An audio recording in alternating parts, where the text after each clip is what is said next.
नवग्रहों में अत्यंत सौम्य ग्रह, शुभता प्रदान करने वाले तथा इस भौतिक जगत में समस्त सुखों को प्रदान करने वाले दैत्य गुरु शुक्राचार्य अपनी राशि का परिवर्तन करने जा रहे हैं तथा 31 मई को प्रातःकाल अपनी राशि का परिवर्तन करके मेष राशि में प्रवेश करेंगे।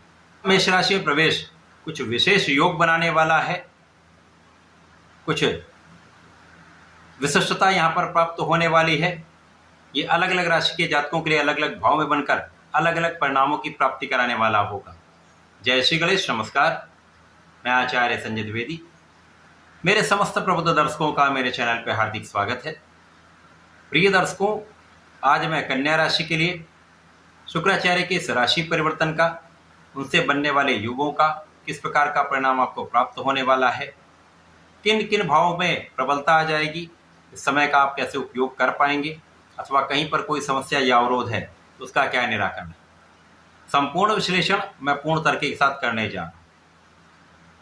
प्रिय दर्शकों, इस राशिफल को आप अपने लग्न तथा राशि दोनों के अनुसार देख सकते हैं। शुक्राचार्य 31 मई को प्रातःकाल 11:16 पर अपनी राशि का परिवर्तन करके मेष राशि में पहुंचेंगे। अब क्योंकि मेष राशि मंगल की राशि है, मंगल और शुक्र का समभाव है, इसी प्रकार से यदि हम अवलोकन करें तो कन्या राशि बुध की उच्च राशि है, बुध और शुक्र का अतिमित्र का भाव है, तो यहाँ पर एक अच्छा प्रभाव आपको प्राप्त होने वाला है। इसी प्रकार से यदि हम अवलोकन करें तो शुक्राचार्य कन्या राशि के लिए भाग्य और धन के स्वामी है। दो महाविशिष्ट भाव के स्वामी का जो प्रभाव यहाँ पर आपकी अष्टम भाव में होगा, क्योंकि शुक्राचार्य राशि परिवर्तन करके कन्या राशि के लिए अष्टम भाव में जा रहे हैं। प्रिय दर्शकों, अष्टम भाव जो त्रिक भाव है, निर्बलता का भाव है, डिप्रिसिएशन का भाव है, ये मृत्यु का भी भाव कहलाता है। जब शुक्राचार्य या कोई भी अन्य ग्रह जाता, सूर्य को छोड़कर, सूर्य चंद्रमा को छोड़कर अन्य ग्रह जो भी जाते हैं, उनका प्रभाव यहाँ पर निर्बल हो जाता है।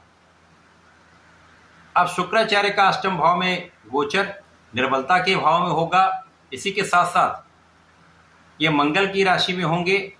मंगल भी 7 जून को द्वादश भाव में चले जाएंगे, जो निर्बलता का भाव है, त्रिक भाव है, जिसके कारण कन्या राशि के जातकों के लिए जो कुछ विशेष योग बनने वाले हैं, उनका प्रभाव आपको प्राप्त होगा।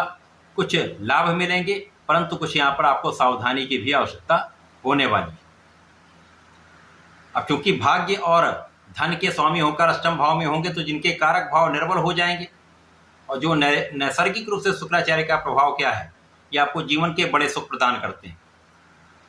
धन, सुख, संपदा, ऐश्वर्य, वैभव, भूमि, भवन, वाहन, बड़ा इंडस्ट्री का लाभ, कला जगत में बड़ा नाम, बड़ा पद की प्राप्ति, इसी प्रकार से व्यापारिक उन्नति,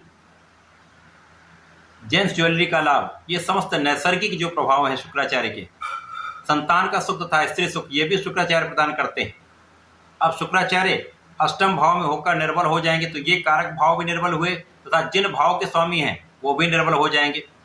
इस समय में कन्या राशि के जातकों को बहुत सावधान रहना चाहिए। यद्यपि इस समय में आपको धन का लाभ होता रहेगा, आपके पारिवारिक भाव से आपको लाभ होता रहेगा, परिवार के सहयोग से आपके धन के भाव में विस्तार होगा, पारिवारिक संपत्ति से विस्तार होगा, परंतु धन का संचय एक महत्वपूर्ण विषय है जिस पर आपको ध्यान देना चाहिए। इसी प्रकार से धन की निरंतरता के लिए आपको बहुत प्रयास करना पड़ेगा। धन की निरंतरता के लिए आपको बहुत लगना पड़ेगा। धन को बचाने के लिए आपको बहुत प्रयास करना पड़ेगा। धन का अनावश्यक व्यय हो सकता है, धन हानि की भी संभावना है। अब धन हानि कहाँ पर हो सकती है, क्योंकि यहाँ पर जो लोग व्यसन में हैं, जो लोग एडिक्शन में हैं, किसी प्रकार के भोग विलास से संबंधित हैं, तो यहाँ उनको इसका त्याग कर देना चाहिए। यदि वो ऐसा नहीं करते हैं तो धन हानि निश्चित रूप से होगी, स्वास्थ्य की भी हानि होगी, धन की भी हानि होगी, तथा इस प्रकार से इस समय में समस्या का योग बन रहा है। शुक्राचार्य के इस परिवर्तन से आपके भाग्य का साथ आपको नहीं मिल पाएगा। यहाँ पर पिता के भी स्वास्थ्य में कुछ समस्या या पिता के मान सम्मान में कहीं ना कहीं कुछ कमी का योग दिखता है। इस समय में परिवार के साथ आपको बना कर रखना चाहिए। वाणी पर आपको बहुत संयम रखना चाहिए। बिना विचारे बोलने से सदा ही पछतावा होता है। तो यहाँ पर परिवार के बीच में विशेष रूप से आपको ध्यान देने की आवश्यकता हो।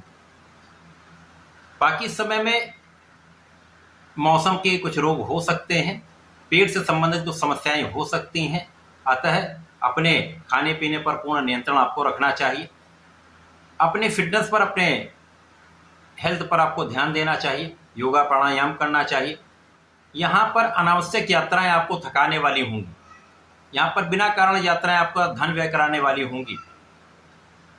यद्यपि यहाँ पर कुछ आध्यात्मिक भाव आपका प्रबल रहेगा, आध्यात्मिक यात्राओं में कुछ अनुष्ठान में आपका व्यय होगा जो आपको संतुष्टि देने वाला होगा। ये शुक्राचार्य का राशि परिवर्तन आपके स्वास्थ्य के साथ साथ सौंदर्य में कुछ कमी करने वाला होगा। ध्यान देने की आवश्यकता यहाँ पर होगी। अतः इस समय में आपको बाहर के खाने पीने से बचना चाहिए। इस समय में आपको पूर्ण रूप से गणपति महाराज की आराधना करनी चाहिए।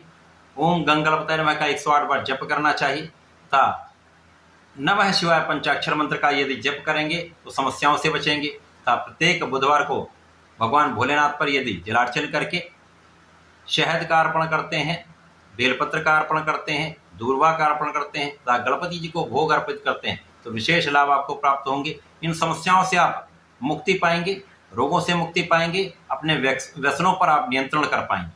तो ऐसा करके इसका लाभ लें। धन्यवाद, नमस्कार।